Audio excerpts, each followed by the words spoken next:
What's going on, beautiful people? Big up on yourself, whether or not they are yard or broad member or no large. You see it. Now, remember to like the video, remember to share, comment, and subscribe to the channel for support and growth. With all of that said and all of that done, I go jump into the intro, then I go come back with what I feel in.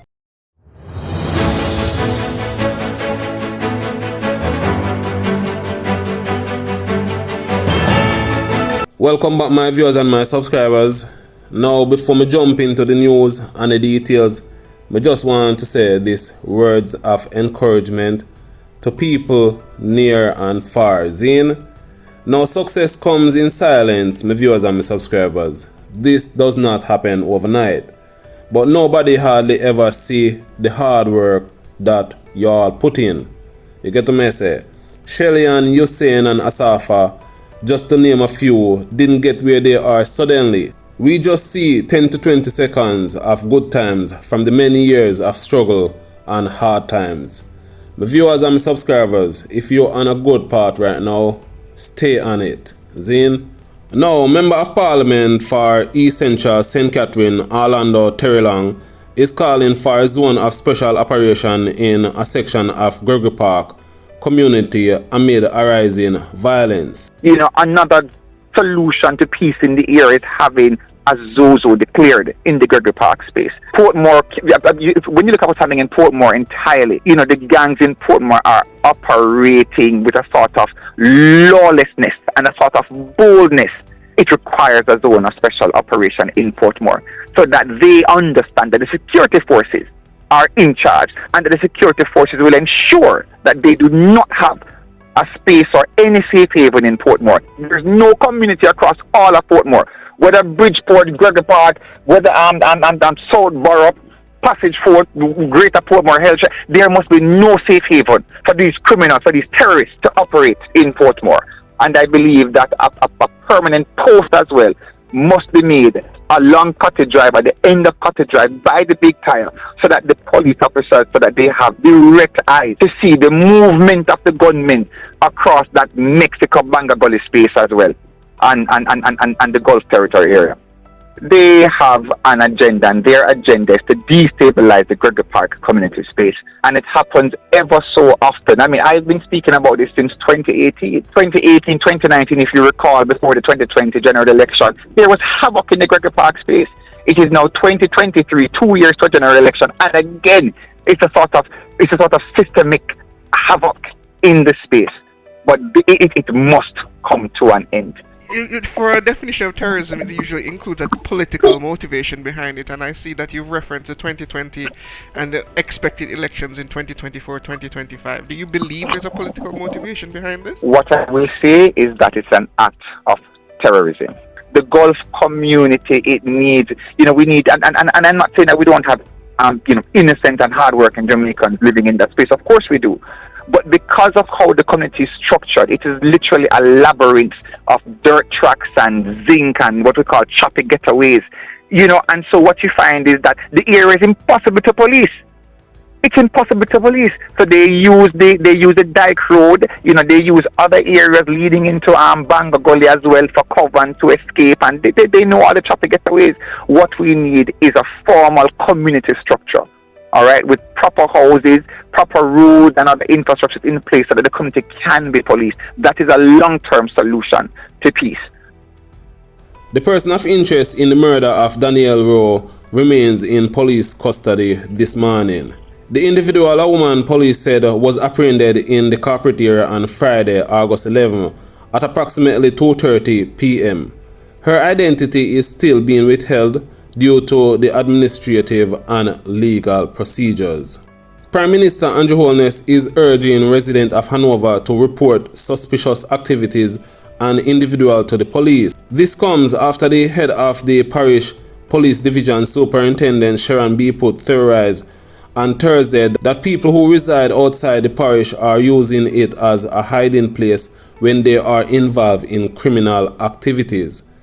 In echoing the words of the superintendent, Mr. Holness say residents must be resilient in ridding the parish of these woodlums. Persons from outside the parish are using the parish as their hideout. They are finding families that they are befriending and taking up residence. They are inveigling our youngsters in lottery scamming activities. They are bringing them in gang activity. I would say to the residents of the parish, when you see strangers come about in your community, don't delay in reporting them to the police. When you see suspicious activities in your community, don't delay in reporting them to the police. Make your community inhospitable to criminals. Tell us when you see them. Some of you may very well know of these activities, and some of you may even be beneficiaries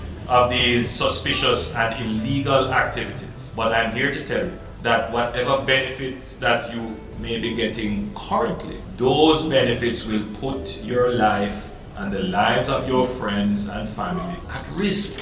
It's not worth it. And at the level of the police high command, they have programs in place to do early intervention and to do deterrent activities. But they can't act without your cooperation and information. Up to the end of July, St. James recorded a total of 119 murders. Westmoreland records 72 homicides, while Hanover reported 39. Jamaica Defence Force is ramping up recruitment in order to address shortfalls in the capacity. According to the Planning Institute of Jamaica 2022 Economic and Social Survey, the overall strength of the JDF as of December 31, 2022 increased marginally by 1.5%. My viewers and my subscribers, remember to continue to like out the video, remember to share, comment and subscribe. I want to ask the government if the 6 people who are being investigated for illicit enrichment, those 6 parliamentarians, I want to ask them if any of them sit on the Joint Select Committee, which is presently reviewing the Integrity Commission Act. And I want to ask the government if any of them sit on the Oversight Committee of Parliament for the Integrity Commission. Because if the answer to any of those is yes, the Prime Minister has a duty to tell the country who they are.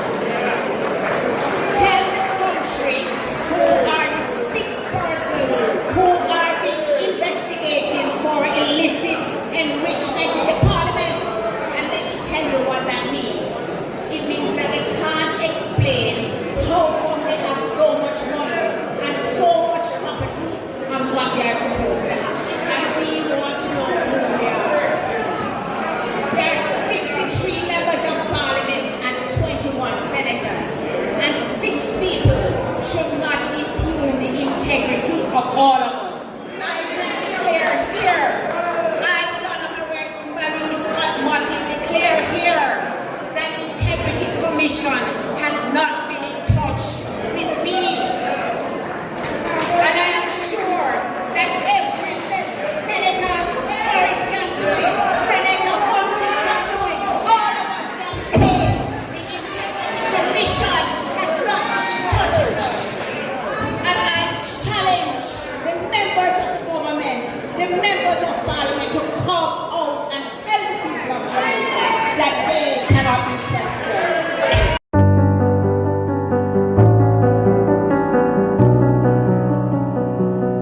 Today, we pay tribute to the first female officers in the Jamaica Defence Force. In 1976, a pivotal moment in Jamaica's history, a group of women shattered barriers and set out to make their mark in the military. Their determination and resilience paved the way for generations to come. By name, they are Grace Viola Barley, Suzanne Antoinette Hike, Flora Ann Veriona Camara, Janice Marie Copeland, and Yola Teresa Kane. In a world where gender roles are often rigidly defined, these extraordinary women defied expectations and carved their path of bravery. Their presence in the military would forever change the trajectory of Jamaica and a perception of women's capabilities. They demonstrated that barriers are meant to be broken. and every woman has the right to contribute her talents and skills to the defense of her nation.